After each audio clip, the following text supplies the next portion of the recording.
magaalada Kismaayo ee xarunta gobolka Jubbada Hoose oo muddooyinka ugu dambeeyay uu si habsami leh uga socday shirka maamul sameynta gobolada Jubbooyinka iyo Gedo kaasi uu hareeyay khilaafka baasan ee ka dhex taagan dawladda Soomaaliya iyo dhinacyada maamulka ku meel gaarka ee Jubbooyinka ayaa waxa maanta wareysi gaar ah u siiyay TV-gan caalamiga Universal Journal Cabdi Mahdi Cabdisalaan ayaa waxa uu kaga hadlay xaaladda guud ee magaalada Kismaayo iyo waliba sidoo kale shirka maamul sameynta gobolada Jubbooyinka isagoo sidoo kale sheegay in ammaanka magaalada Kismaayo uu iminka yahay mid la isku haleyn karo. runtii dareen wanaagsan oo hiddiila runtii leh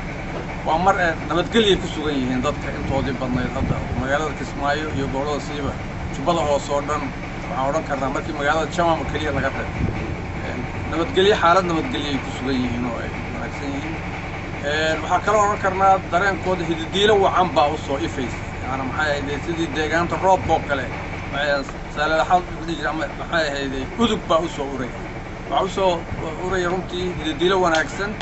oo ammaanka oo si wanaagsan boqolkiiba boqol u sugmi doona insha Allah hadduu Ilaahay yiraahdo iyo dawlad goboleedkii Jubbaland ilaa dabayaaqada isla bishanna dhamaystirmi doona marka hiddiilada ugu wanaagsan waxa weeye in maamul wanaagsan oo Soomaalidu u dhan tahay oo cidna aysan ku dulmanayn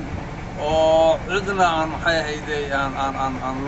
lagu xaqirin oo loo dhayahay maartay intii Ilaahay calaf uga dhigay maamul goboleed buuxa in maartay laga sameeyo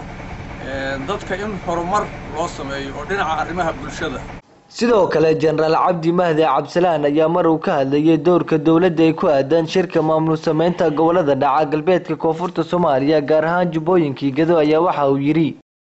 ma sha Allah iyaga ay ma doona in kastoo waxoogaa cagajiida aan ka dareemay bil xaqiiqa been ma fiicno waxoogaa dawladda waxaan dareemaynaa yar cagajiid baan dareemaynaa waana dawladana runtii waxaan leeyahay marka dawladda iyada ka soo insha Allah ka soo qayb gali doonta iyada furi doonta iyada gacan siin doonta iyada kaalmeynaysa haddii inta dawladda laga waayo waxay noqonaysaa dawladdu inay doorkoodii gabto inay gabtay noqonaysaa laakiin anagu ma fadhiyeen mujtamaca gobolada Jubbooyinku waxgarad iyo siyaasiyiin iyo cuqaal iyo culimaba waa u dhanyihiin waana joogaan si kastaba xaalku ha noqday hadalkani ka soo yeeray General Cabdi Mahdi Cabdisalaan ayaa waxa uu ku soo beegmayaa xilli dhawaan magaalada Kismaayo uu ku soo ilaaday wajigii labaad ee shirka hirgelinta Jubbaland iyadoona ilaa haatan aysan jirin cid matalaysa dawladda Soomaaliya ay ka qayb qaadanaysa shirka hirgelinta maamulka hanaqada gobolada Jubbooyinka iyo Gedo. Cabdi Mahdi Bashiir Maxamed Bashka Universal TV magaalada Kismaayo.